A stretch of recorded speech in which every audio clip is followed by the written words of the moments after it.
সুন্দর বাংলাদেশ দেখছেন, সব টাকার খেলা ছিল ভাই।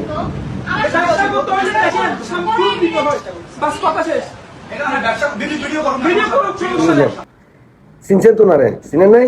উনি হচ্ছেন চট্টগ্রামের সমন্বয়ক তানিয়া, যার সঙ্গে মার্কেটিং হচ্ছে 80 লক্ষ টাকা নিয়ে। মানে উনি 80 লক্ষ টাকা চাঁদা নিছেন কারো কাছ থেকে, বা হাদিয়া নিছেন, বা কাউকে জিম্মি করে 80 লক্ষ টাকা আদায় করছেন।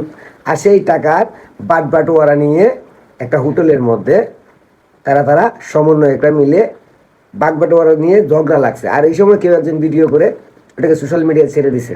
এবং প্রশ্ন হচ্ছে, সামান্য একজন সমন্বয়ক 80 লক্ষ টাকা চাঁদা নিতে পারে, হাদিয়া নিতে পারে, কাউকে জিম্মি করে আদায় করতে পারে। এবার আপনাদের কাছে আমার ছোট্ট একটা প্রশ্ন, একজন সমন্বয়ক যদি 80 লক্ষ টাকা চাঁদা নিয়ে কোটি টাকার মালিক হইতে পারে, তাহলে যারা কেন্দ্রীয় সমন্বয়ক, যারা এনসিপির নেতা কর্মী, যাদের মধ্যে অনেকেই ইতিমধ্যে সোশ্যাল মিডিয়ায় চলে এসেছে, কেউ 300, 400, 500, 1000 কোটি টাকার মালিক পর্যন্ত হয়ে গেছে, তাও তাদের পিএসরা, এবার বলেন তারা কত হাজার কোটি টাকার মালিক হয়েছে এই 1 বৎসরে?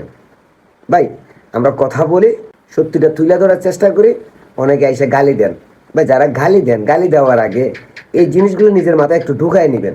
1 বছরে যেই দল, যেই ব্যক্তিরা, যেই সমন্বয়করা, যেই উপদেষ্টারা, যে কেন্দ্রীয় নেতারা এনসিপির 1000 কোটি টাকার মালিক হয়ে গেল, তারা যদি আওয়ামী লীগের মতো 17 বছর ক্ষমতায় থাকে, তাহলে এদেশের কত হাজার কোটি টাকা উদাও হয়ে যাবে, আর কত মিলিয়ন ডলারের মালিক এই উপদেষ্টা সমন্বয়করা হবে। একবার নিজের বিবেকের কাছে জিজ্ঞেস করে দেখেন। আওয়ামী লীগের মধ্যে দুর্নীতিবাজ ছিল ভাই, আমি অস্বীকার করি না। আওয়ামী লীগের দুর্নীতিবাজ ছিল, চুর ছিল, ডাকাত ছিল, চাঁদাবাজও ছিল, কিন্তু তারা 17 বছর যা করে নাই তার চেয়ে 100 গুণ বেশি এই 1 বছরে করছে এই সমন্বয়ক, উপদেষ্টা আর এনসিপি নামের সিটিং পার্টির সার্জিস, হাসনাত, নাহিদ, আসিফ ভুইয়া সবাই মিলে।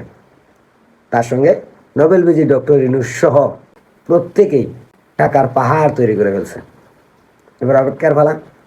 এরা যদি 17 বছর থাকে, তাহলে আমার আপনার ট্যাক্সের টাকা দিয়ে যারা কত কি করবে, আর আমার আপনার কি হবে, ওইটাই দেখার অপেক্ষায় আছি। আপনারাও নিশ্চয়ই এই অপেক্ষায় আছেন, আমিও আছি। আপনারাও থাকেন, দেখতে থাকেন, আর কি আমরা বলতে থাকি।